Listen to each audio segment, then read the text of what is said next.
Hello friends, I have to tell you all about C60 Purple Power. Since I started using C60, which may be the most powerful antioxidant known to man, I feel amazing, and you should too. I have more energy, I sleep better, and I've lost over 30 pounds. But please go check it out for yourself. It has so many amazing benefits. Just click the link in the description or visit c60purplepower.com and use coupon code KNOWLEDGE10 to get 10% off your order plus free shipping. That's C60 Purple Power.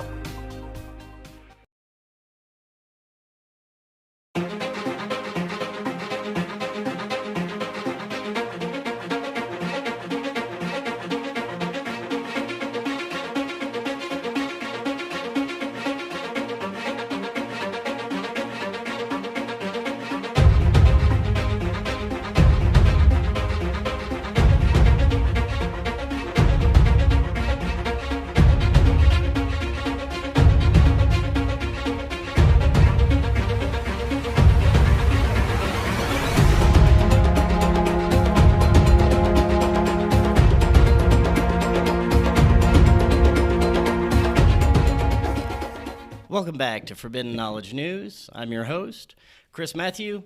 Tonight, my guest is Craig Campobasso. Before I bring him on, I want to tell you about My Patriot Supply.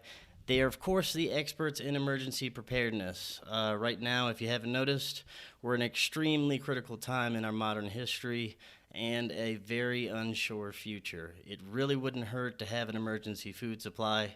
Right now, you get $70 off a 2-week supply and $100 off a 4-week supply of their awesome food, and it stays good in storage for up to 25 years. Just visit preparewithfkn.com or click the link in the description to get your supply today.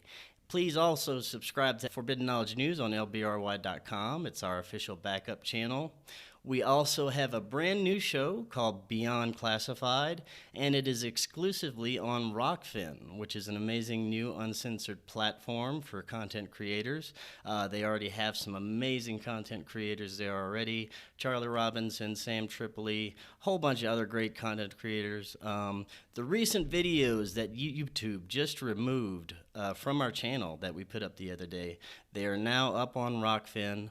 Any videos that will feature any of the topics now considered controversial by YouTube and things that you can no longer discuss here, such as some important current events, will no longer be featured here on YouTube and be exclusively on Rokfin. It'll also be available on all the podcast platforms. Forbidden Knowledge News has not yet been censored on our podcast, so you can still get all of our great content there.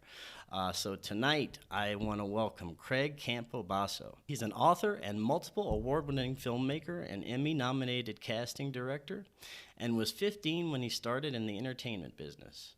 After experiencing a life-changing spiritual awakening at 26, he then wrote the autobiography of an extraterrestrial saga book series. His passion is to write stories that provoke the reader to think, to raise their consciousness, to expand their mind about creation while still entertaining in the Hollywood tradition. He also directed, wrote, and produced the short film Stranger at the Pentagon, which was adapted from the popular UFO book authored by the late Dr. Frank E. Stranges. In September 2014, it won Best Science Film at the Burbank International Film Festival. In 2015, it won a Remy Award at the World Fest Houston International Film Festival for Best Sci-Fi Short. He has appeared on many radio talk shows, as well as the History Channel and Ancient Aliens. His latest book is The Extraterrestrial Species Almanac, the ultimate guide to greys, reptilians, hybrids, and Nordics. Craig, welcome to Forbidden Knowledge News. How you doing? I'm good. How are you? I am very good. Thanks so much for joining us. I'm You're looking forward to welcome. tonight. Yeah, I know. tonight we're I'm going to sure. be... go ahead, what were No, you saying? no, I was just going to say, I'm sure your first question is, why is a casting director writing about aliens? Well, that's in there. That's definitely in there. Okay, Definitely. good. Yeah, I want to talk about definitely your new book, The Yeah. Extraterrestrial Species Almanac. I want to get into that, but not only that, but your insights into the ET UFO phenomenon, past, present, and future, some of the things going on right now. And right now we have more mainstream coverage of UFOs. We have Israeli former military officials claiming that there's a galactic federation, and more people are coming out with their contact experiences, and it's becoming more mainstream, less woo-woo, more accepted in the mainstream culture. And I think we live in extremely interesting times when it comes to the UFO and ET phenomenon. Tonight, I really want to get it started with what got you into looking into this. Well, I actually began my casting career on Steven Spielberg's Amazing Stories in the mid 80s. And at that time, I had a major spiritual awakening. And that awakening was perpetrated or facilitated through master teachers that were not of this world. So I was taken through a couple-year period where they took my consciousness and helped me to get it to a more advanced level so that I could write books about the universe, and thus came forth the autobiography of an extraterrestrial saga. So some of the things that happened were I was fed golden light that ballooned in my body and woke up all of the cells in my body to opening me up to the universe, right? So it's like if all of a sudden we're all dualistic on this planet, right? We're not fully conscious like a lot of the extraterrestrial beings. So we use maybe about 33 and a third of our brains. They have full 100% cognition, and they can do marvelous things. So they after they fed me this light, I went through this experience for about 8 months where all I did, everything I saw the beauty behind it and why it was created, from people to everything that I saw or came in contact with. And I literally would sob every day, 8 to 12 times for 10 to 15 minutes. And I'm not talking like a cry, I'm talking a very giant sob. They were happy sobs because I couldn't believe how unconnected I was before and how now I was becoming connected.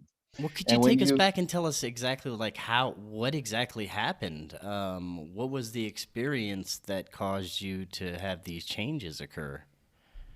Well, the very first part of the experience was three master teachers began visiting me in my dreams.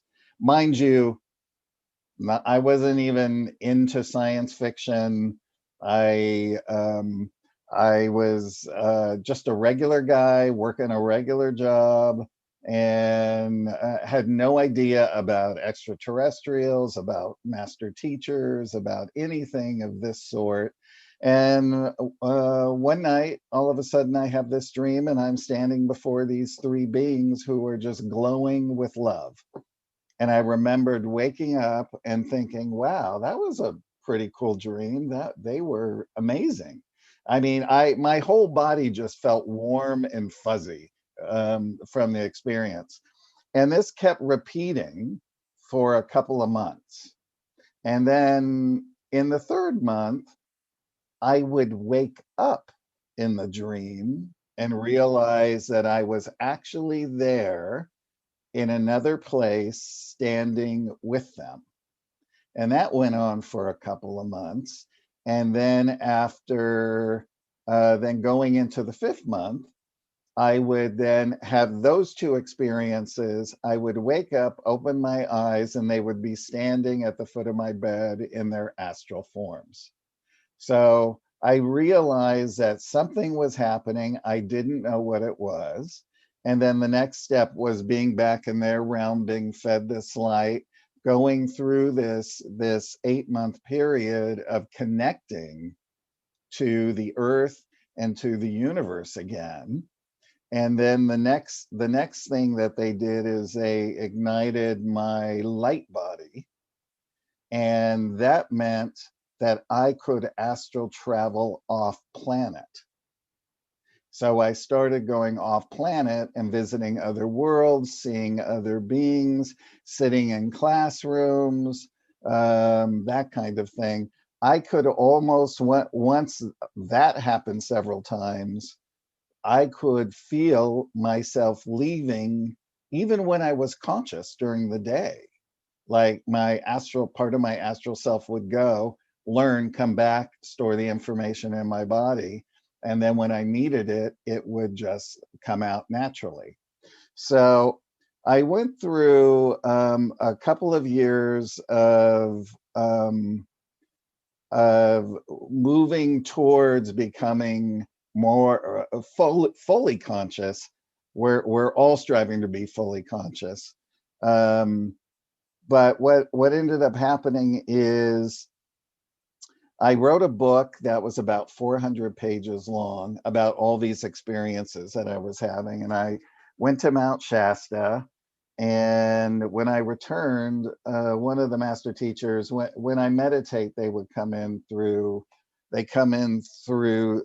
You get a click in the back of your neck. It goes like that, and then all of a sudden they appear on your inner eyelid. So it's just like I'm looking at you right now, Chris. That's exactly how I saw them. And if they wanted to speak telepathically or however they did, sometimes they spoke with their voice, sometimes they spoke telepathically.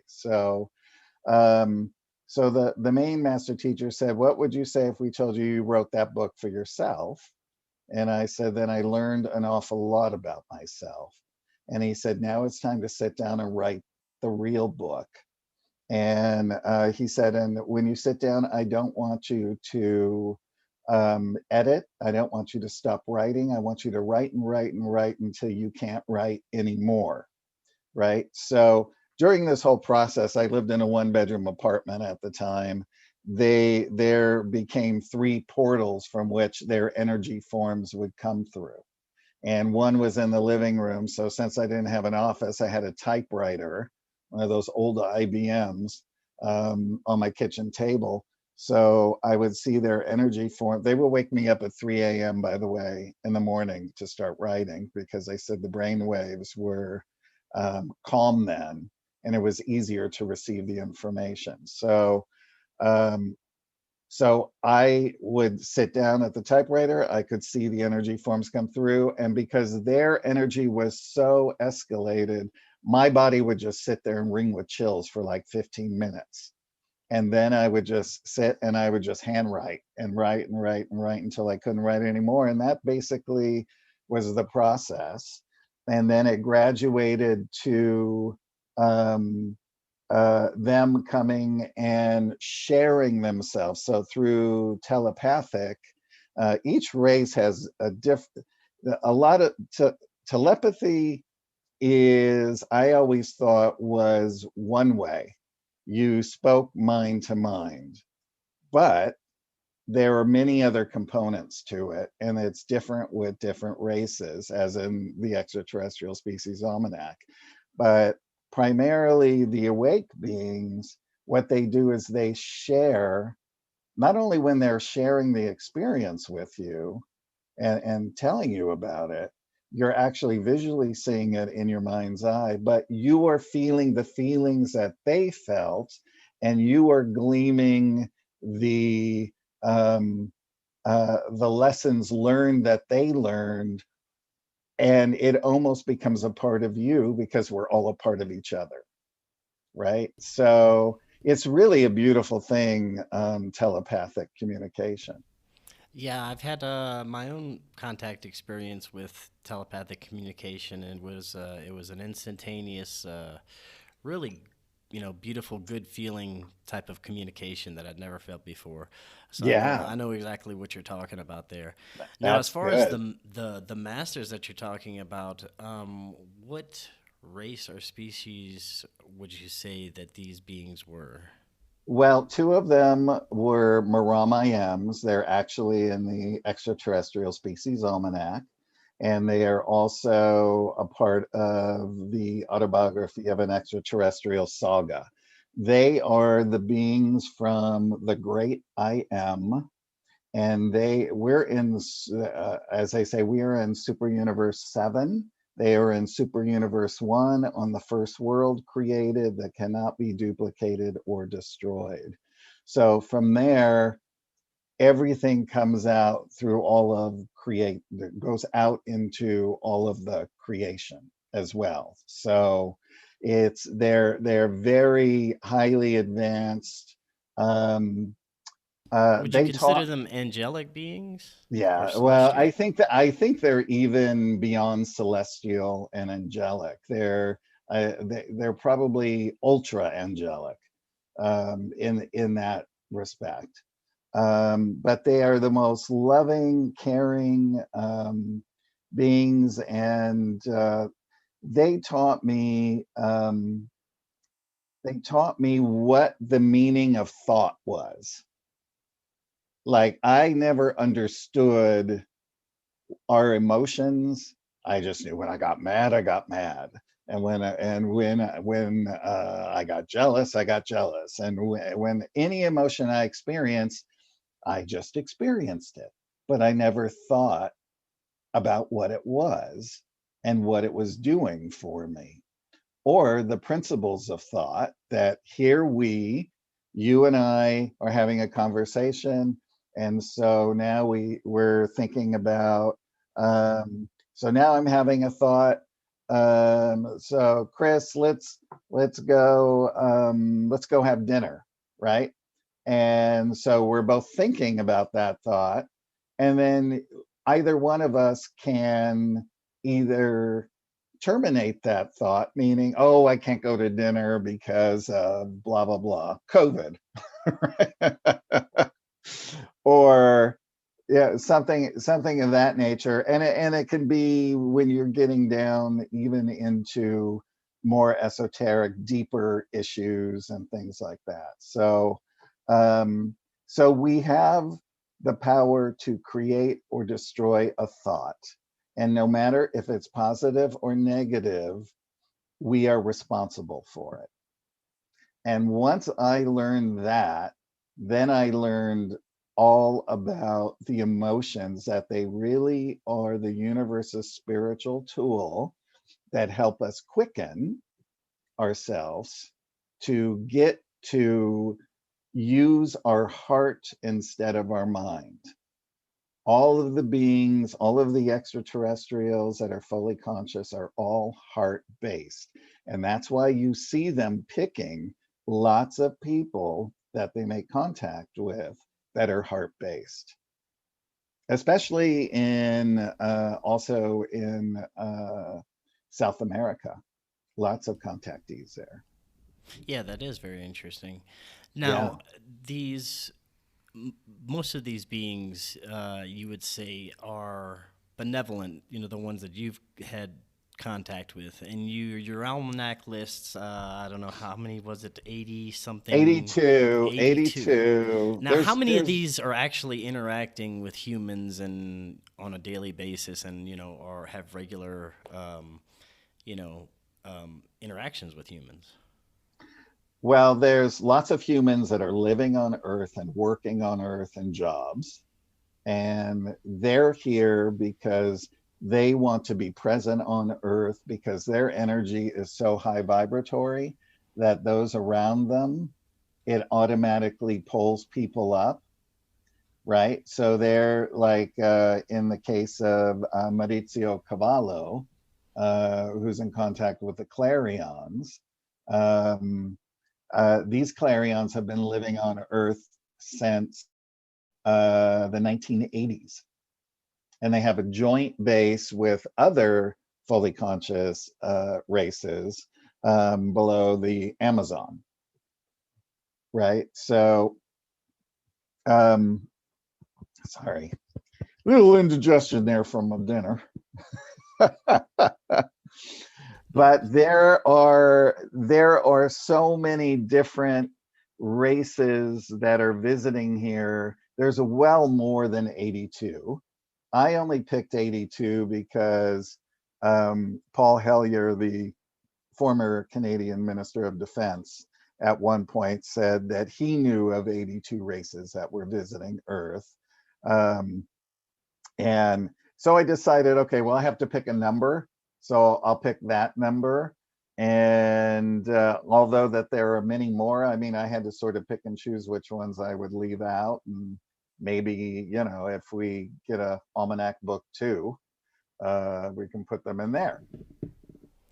Now, you write that the species fall into two categories: one, benevolent races, which function as the guardians of humanity, whose goals include helping people overcome duality, healing, and protection; and then the malevolent races, which are responsible for abductions, cloning, and ultimately domination.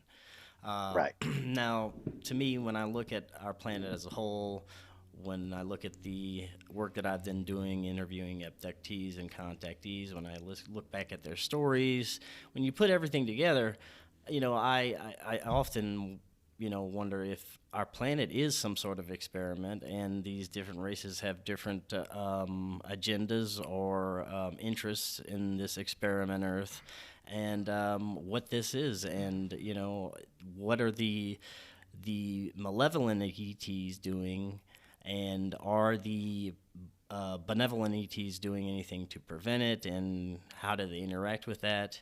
I'd like to get your thoughts on, how that kind of works with our planet and how they interact with us. Sure. So the good news is the universe is primarily populated with benevolent extraterrestrials. So that's the good news. There are the factions of the negative races um, that are there, and they know how to manipulate universal or cosmic law. So, for instance, on Earth, they're not allowed to come here and do anything unless they have permission, right? So, way back in the days of Eisenhower, it is said that the Greys, not benevolent, but the malevolent ones, went and that and you have to remember this is when the military industrial complex was just getting up into gear, and what they wanted to do was take the power and move it over into their side to control the planet, right? So he was forced to sign a treaty in exchange for our government allowing them to have land beneath the earth, and that they would also set up shop in various underground bases that were military conjoined, as well as them having their own their own bases. Um, it is also said that they were allowed to abduct people to just check on their physical natures, right? Because they were curious and they were not supposed to harm any of them. But at one point, when some saucer they retrieved crashed saucers of the Greys, they found human and animal body parts, right? So they knew that they were not being truthful, and that their treaty meant nothing. But now they had agreed to have them here. So the benevolent ETs, there's nothing that they can do but watch and look for an infraction. And they can also counsel leaders. Maybe they are, we don't know. We know Valiant Thor was there counseling Eisenhower from 57 to 60, right? Now, for those who aren't familiar, it is an interesting story. All Could you right, talk a yeah. little bit about Valiant Thor and the story behind that with Eisenhower, and the culmination of that story? Yes. So it's a long story. and people can Maybe a check it out. synopsis, you know. I'll give you a synopsis, but while people are listening, if they want to, the website's strangeratthepentagon.com, and they can watch a short film there as well, that I made. So Valiant Thor Valiant Thor is a created being. So he is like an angelic. He doesn't have a belly button. And he came with a design that would help to eliminate sickness, disease, poverty, and to prolong life. Right now, he arrives in March 16th, 1957, and he is put on VIP status at the Pentagon for 3 years. And during this 3 years, they will go over and discuss this proposal.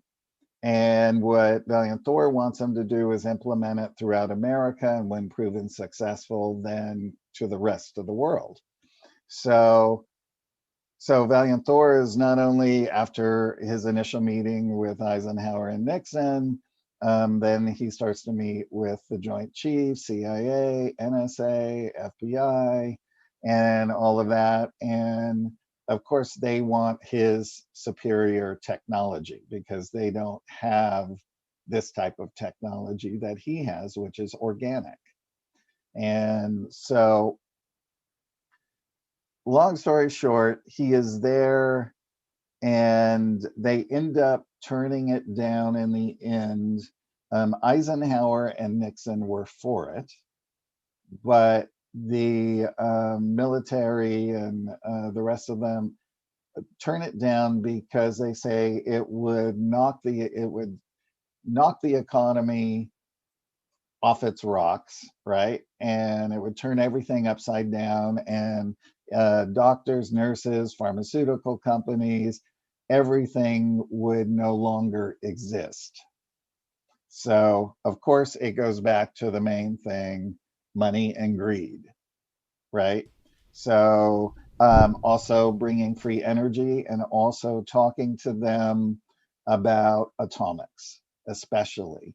That was the most talked about thing because, first of all, when they started setting off these atomics in 47, that Valiant Thor had told Dr. Frank that they had taken 100 ships and put them around the Earth and actually had to sustain the fragile atmosphere because of the blast.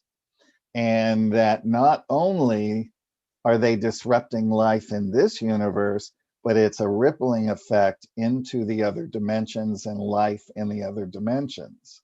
So, as we know, throughout all this time, from the time that Thor was here all the way to here, many craft from other worlds have gone to military bases and shut their nukes off to just show them that they can do that, right? Because they're not going to let them blow up the planet. So, anyway, so Thor left on March 16th, 1960, and he returned a year later. And Dr. Frank met him in December of 1959, a few months before he left, and reconnected with him in 1960. Dr. Frank was invited on board Victor 1 in 1967, and that's where he met his vice commanders.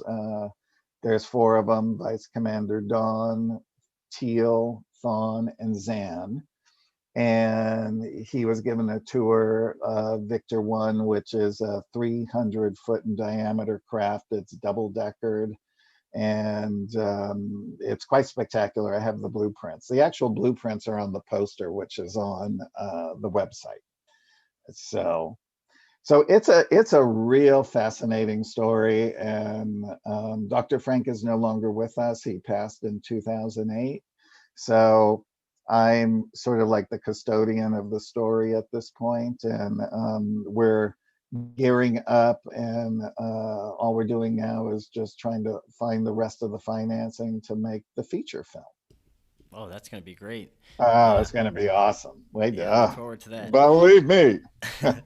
Now, when it comes to these malevolent ETs, do you believe that they are, have been, and possibly still are working with clandestine factions of our military industrial complex, governments, secret factions like that?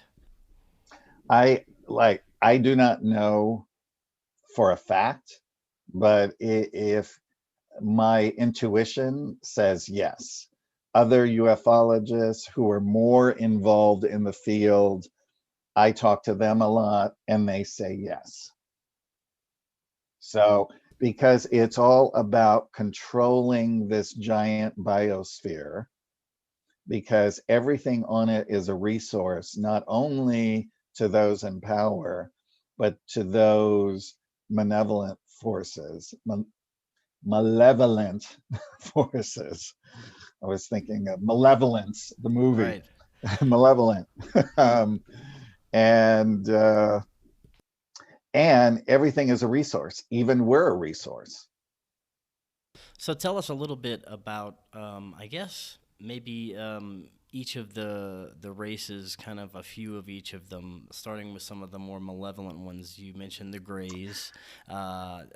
Of course, the They're reptilians are associated usually with the more malevolent ones. right. Which other malevolent races usually have interactions with Earth? Well, we've got definitely the draconians, um, which are the most tyrannical and ruthless beings that are And out aren't there. those a type of reptilian It being? is. They are. Yes. Yeah, they are reptilian. And mind you, there are many different classifications and beings that are reptilian that all look different. And not every single one, they're not all bad. There's lots of really good ones. It's the same thing with Earth people. It's like we've got good people and we've got bad people. So it's a um,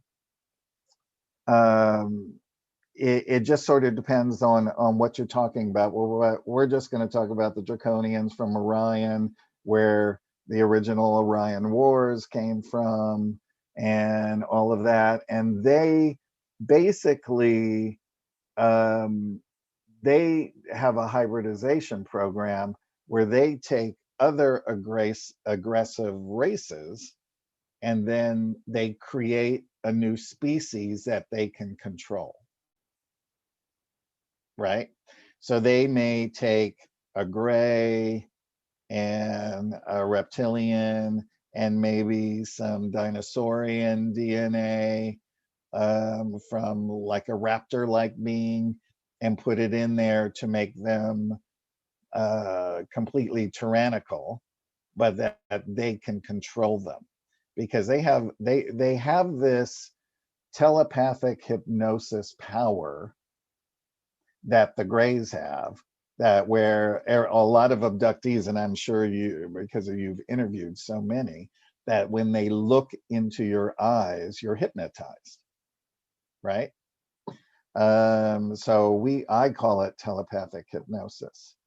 Um, there's other strange, obscure beings like bat baruls that are really evil creatures, and they're short. They're only like 3 to 4 feet. They kind of waddle when they walk. Not many people have experienced things with them, but they are the type that sort of hang in the background, and they pick people who are into drugs, who are do a lot of drinking, that type of thing. People who are really hooked on cigarettes and things like that. If they find holes in their aura, they can get in, and they can also sort of do this telepathic hypnosis, and um, uh, they can implant thoughts into their head for them to do things. And then that is not against universal law, by the way. It's up to the individual if they do it. So that's why you hear so many people who are on drugs and things that say, I was told to do it. Somebody made me do it, right? Well, somebody probably did. Some dark entity probably got in there because they want to destroy what the creator created, right? So I mean, it's just so fascinating, just all of the cases. I primarily I took about 6 or 7 cases from Wendell Stevens. Wendell Stevens, he did, I think, about 65 books on contactee cases during his life. His daughter Cece runs his whole thing now since he's passed away. Um, and she allowed me to use, I think I use about 6 or 7 races because they were just fascinating stories, and I included them in the book, and I'll go over a few of those with you. But what's interesting is that people have forgotten about these books. And she does have them on her website in a PDF form, ufophotoarchives.com. And I think you can buy like all 65 for a little over $100. I mean, that's amazing. So I in particular, I really loved learning about uh, well, there's what we call the Regalians. They're a hybrid race. They sort of look like lizard people in a way. And there was a Cherokee girl, I think in the Carolinas. She was about, I think, 14, and she was having some kind of telepathic communication with them. And then one day they came and brought her on the ship, and what they did is they hooked her up to this apparatus so that they could talk to her, right? And the being was hooked up to it as well. And because of this hookup, she was able to remember the entire time that she was on the ship because of the frequencies that made it store in her brain. So we get the whole story from her, and they're benevolent beings, and we're just curious about us, and which I found fascinating. Some races are so curious about us, they'll say, we're going to go to Earth for 1,000 years, and we're going to study. So let's say if they set up a base, whether it's in the air, underground, wherever, what they want to do is they want to go as far as to understand who we are mentally, physically, and spiritually. So they start a hybrid program. And then as each generation goes, they're able to sustain themselves on the planet more and more and more. And they're actually learning as us, right? Which I just find fascinating. So That is um, fascinating. it is. I mean, there's so much. There's so much out there. What about the insectoid or mantis type beings? I've heard different Mm, takes on those. I've heard some that said they get this loving type feeling or good communication from them, and I have some that have had some fear experiences. Some that yes. said that they've had kind of non-emotional, like they were just some type of scientists or Right. just there for Right. some type of intellectual reason. Well, I was very lucky to come in contact with a mantis hybrid who's living on Earth. I have talked to so many researchers and everybody, and everyone would have a snippet of a mantis experience, and they didn't understand it. And some people would say the same thing, that they were in the background during an abduction, or or they felt this immense love. Some were gigantic, the size of a football field. Some were normal size. Some were really tall.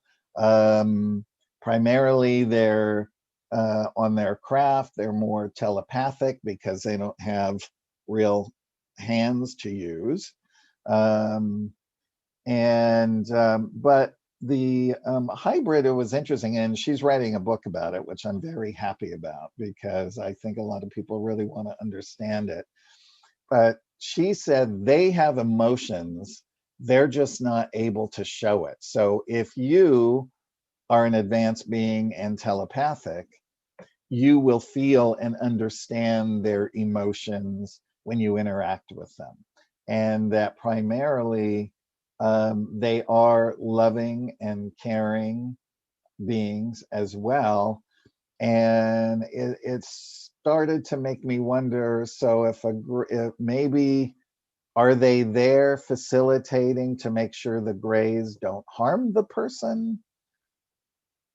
Or is this a part of, I mean, there's so many scenarios you can get into of why somebody was abducted, right?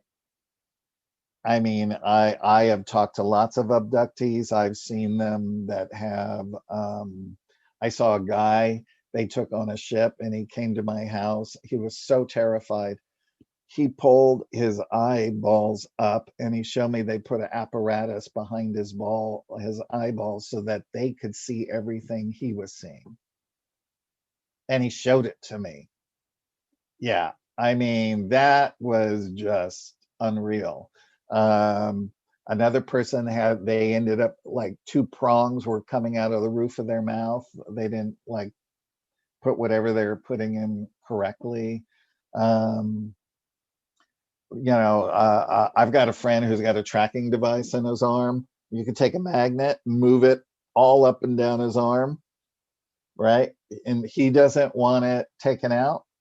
I knew Dr. Roger Lear, who removed them a lot, and Dr. Lear said that they actually were some kind of homing device, but they put organic material around it so the body wouldn't reject it. Yes, right. Is really fascinating. So, so yeah, go ahead. No, I was gonna say, when it comes to the aspect of where these beings are coming from, there's they have the argument between the nuts and bolts researchers that are saying that they're strictly coming from different planets or different galaxies, and they don't look into the interdimensional or ultra terrestrial aspect of it. I personally think it's probably be a bit of both. I think that there is another spectrum right outside of our vision there that these beings exist in, that could be teeming with life, that they could Yes. interact with us just through different dimensional aspects. What are your thoughts on that? Are there both? Are they also traveling from different planets and visiting with us? It depends on their spiritual awareness and how conscious they are. The more like real fully conscious beings, right, that are born a man and woman, we're not talking about created beings, they are able to move the crafts with thought. So some ships, they're organic, they have their own personality. It could be a man, a woman, it jokes with you. It will not let a visitor into a certain section of the ship. All different types of things like that. But whoever is driving the craft will sometimes wear a headgear that is put on their temples, and then they can direct it and focus their thoughts. And basically, it's called a thought jump. So they're in the field that they're in now, and then through thought, they telepathically use the resonation coordinates to where they want to go, and boom, they're there in the next instant. So if we have like the early grays that were traveling and crashing, they were not spiritually minded, they were scientifically minded. So their crafts probably came um, uh, through different, I don't know how long it would have taken them to get here, but most of them are from Orion, Zeta Reticuli, and the surrounding, constellations. Um, so, but their crafts were still relatively, even though they were very advanced to us when they got them and reverse engineered them, that they weren't smart enough, that a reason why all those ships crashed during the time of Roswell, I think there were 7 or 8 of them, is because of the radar that was set up at Los Alamos to protect the whole area. And it interfered with their navigational systems and they crashed. So, and we know that they had at least one that was alive for quite some time.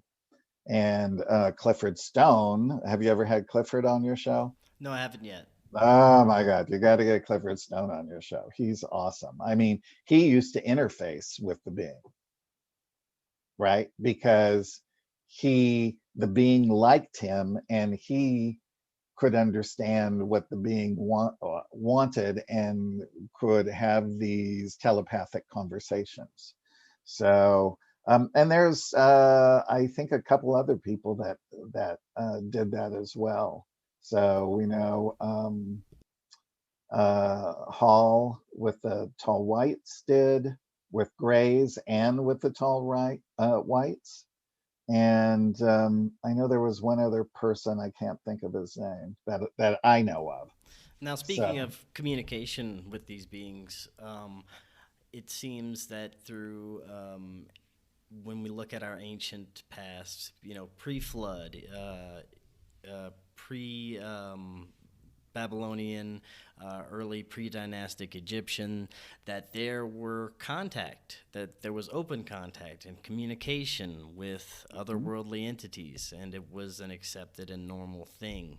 Do you think that that was the case, that during those times that we were communicating and they were walking amongst us, and we just knew that from the stars, as above, so below, that that's the way it was, and this is the way yeah, the universe worked? yes, I mean it is evident in the Aztec. I have a friend. They did lots of the Aztecs did lots of drawings on rocks, like this size, this size, this size, and they would literally draw the grays, right? And they would draw their ships, and they would carve it into it. And I met a collector who had over 100 of these rocks from which these were done. We see ships that are in Egyptian hieroglyphics. Um, like I said in the book, the Syrian race, right, that looks very similar to Akhenaten, is we do know that ETs can come in and they can inject the embryo with extraterrestrial DNA to give it an upgrade. Why did Akhenaten look like an extraterrestrial and everyone else looked normal? So Right. it I mean, always even if made you me look at wonder. a lot of these depictions of pharaohs, they had the elongated skulls Hmm. and different, morphology and biology than a lot of the other normal more They did. people. They did. And in Peru, in Cusco, in their museum there, which is not far off from Machu Picchu, they have um, elongated skulls that are this long, right? And whether they are from I think they called it craning, where they would stick these blocks to Yeah, make it go the longer, cradle boarding. Yeah, yeah. right? That kind of thing. Or if they actually were extraterrestrial Oh yeah, they did the specimens. I mean, we testing and don't they were know. able to tell that that was naturally formed, and the base of the Yeah. spine was in a different place as well. that was Really? not, yes, Wow, that's that was great. not where a normal human being would have that. Have it. That Yeah. I don't know what that piece is called, but it's at the base of the spine. It was in a Yeah. completely different location, which adds to it, as well as the DNA results, which are still kind of Yes. inconclusive on the paternal side, which is also interesting. Right. Right. It's amazing, isn't it? Yeah. So, what are your thoughts on what's going on right now with our mainstream media, the UFO craze? All of a sudden, 2020 is the year of UFO talk from our mainstream media. Of course, I don't trust our government talking about UFOs. I don't trust the information that's coming from our media anyway.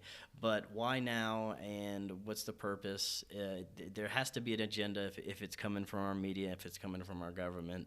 And it seems to be being kind of rolled out in a specific type of way that these could possibly be a threat. They have the new Israeli former space officer that just came out and said that there's a federation now. So, Right. do you think we're being prepped for something that is in the future, or do you think that we're being prepped for something that could be fakery or more malevolent? What are your thoughts on modern ufology and what's in the mainstream right now? Well, I think both sides are doing this. It's sort of a struggle because the powers that be want us to think it's a threat, because if it's a threat, then they have to protect us. And again, we are under their thumb, right? The rest of the universe are totally sovereign beings. We are not sovereign here. We are all manipulated into doing our daily routines, right? Drugs are prevalent. Those are still being shoved in through society to dog you down. There's DNA manipulation. Um, the one thing that a lot of people don't know is that their DNA is their connection to the creator. And that DNA is a recording device. And when you leave with your soul, that DNA is what helps you to ascend into the next worlds that are better and brighter than this one, right? So what they want to do is keep that DNA suppressed. So that's why there's lots of talk that there's DNA suppression and things that they give you, like vaccines and all of Food, that, water, air, everything. to dumb you down. Really, what's in chemtrails? We don't know, right? So really, all we can do is make choices. We know that there are the benevolent extraterrestrials, master teachers, angelic community that are here in full force. This is a world that is definitely going into a transformation for the better. So this is the last in struggle, and it is definitely going into the light, and every being here will transform. Well, that's I think a good topic to end on because right now, that it doesn't seem that way for most people. Most people Right. are living in chaos and a lot of fear, losing their jobs, losing hope. Kind of just not having a good experience in life because of what's going on. But on the other hand, there is this. There's a good thing coming out of this. A lot of people are awakening to some of the things that have been hidden from them their whole lives, some of the Yes. corruption that's been going on right under their noses. And Right. they're becoming more open to the idea of the metaphysical, UFOs, Right. spirituality. I see that happening as well. So there's this Yes. double-edged thing kind of going on, and it seems like it's going to eventually come to a head. Yes. And we're probably going to see some tough times ahead. But I'd Yes. like to agree with you that we will eventually come out of this at a better place as humans, We more will. evolved? And do you think that we would possibly have open communication and it'll just be a normal thing once again that, yeah, Yes. we're talking to these guys again? We it definitely will have open communication. Um, in the book, one of the hybrid races are called the seventh ray race. And so the star seeds that have been coming and incarnating here on this planet for many, many years, part of their contract is to lend their DNA to the what I call the Galactarian Alignment of Space Peoples and Planets. And what they do then is there's a breeding program with extraterrestrial DNA, human, and then the Earth DNA. And then these children are brought up. They are taught how to reconnect their whole 12 chakra system to become fully conscious as they're growing up. And then they are taught what place they will be put on the planet when the planet goes into transformation. So those who are left here, they will then come and be the teachers to teach communities about the universe.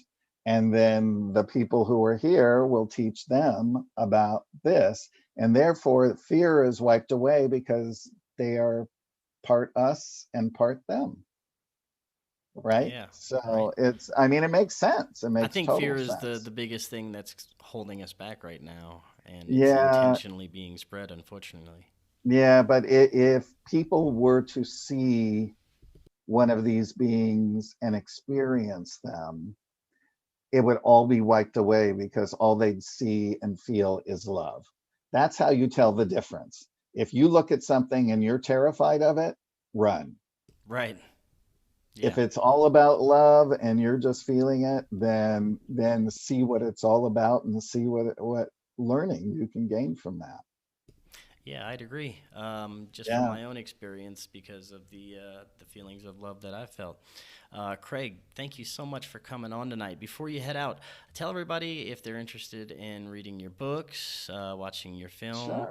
finding out more information about you, where they can do so. Everyone can go to Stranger at the Pentagon and watch the short film there. I also have all the remaining books of Dr. Frank, Stranger at the Pentagon, Millennium 7, UFO Conspiracy, and Outwitting Tomorrow that Valiant Thor was a advisor on as well. And plus posters and all kinds of fun and t-shirts and that kind of stuff because people have begged me for them over the years. So they're available there. And then if you want to get the autobiography of an extraterrestrial saga book series, that's autobiography of an anet.com. And you can also on that same website get the extraterrestrial species almanac by clicking on other books. And then all the books on the website I autograph and sign to everybody. So if you want to get Awesome. them, you can get them there. So that's really awesome. I love Yeah. doing it. Yeah. All right. Well, that was great information, Craig. Thank you so much. And there's so much more we could talk about. I'd love to have you back on sometime soon. I love it. Absolutely. Awesome. Absolutely. Well, until next time, everyone else, you have an excellent evening.